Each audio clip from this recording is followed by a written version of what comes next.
দেখে না, কথা কয় না। সব বিপদ আমার।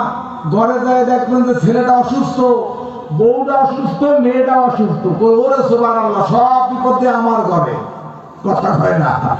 সম্পদ কমাতে চায় না, সম্পদ কি করতে চায়?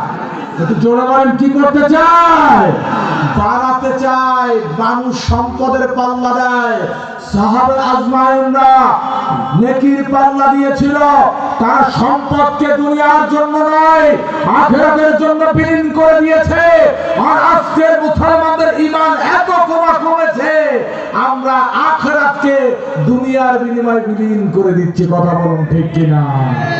উনি বললেন আমার সম্পদ কমাবো কিভাবে, আর একজন বলছে আমার সম্পদ বাড়াবো কিভাবে। আল্লাহর কাছে চলে গেলেন। পয়গম্বর মুসা বললেন, আল্লাহ সুবহানাহু ওয়া তাআলা, আজকে আমার কোনো আপনার সাথে কথা নাই। আমার দুইজন উম্মত প্রশ্ন করেছে, আল্লাহ জানে কি জানে না? কথা কর, জানে কি জানে না?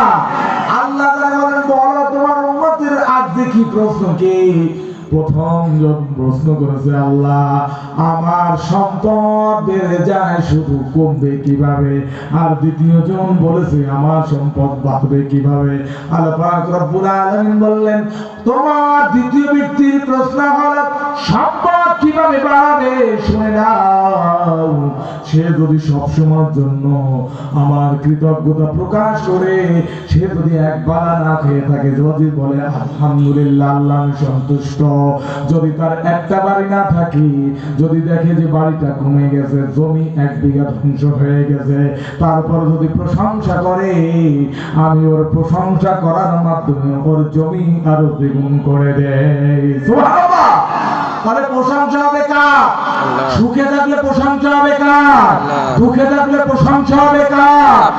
আর দ্বিতীয় ব্যক্তি তোমার কাছে প্রশ্ন করেছে সম্পদ কিভাবে কমবে, ওই ব্যক্তি বলে দাও সে যেন সব সময়ের জন্য আমার নাশকরিয়া করে।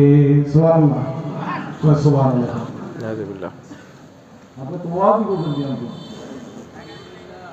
সম্পদ কমবে কিভাবে আল্লাহর কাছে বললেন। আল্লাহ প্রশ্নের উত্তর দিয়ে দিচ্ছে, সে যেন সব সময়ের জন্য আমার নাশকরিয়া করে। একতলা বিল্ডিং হলে ভালো লাগে না, আর একতলা করার দরকার। আল্লাহ এই দূরে কেন? আব্দুর রহিমের তো 2 তলা আছে, আমি এটা করতে চাই। আল্লাহর নবী সাহাবাদেরকে বললেন, ও সাহাবারা,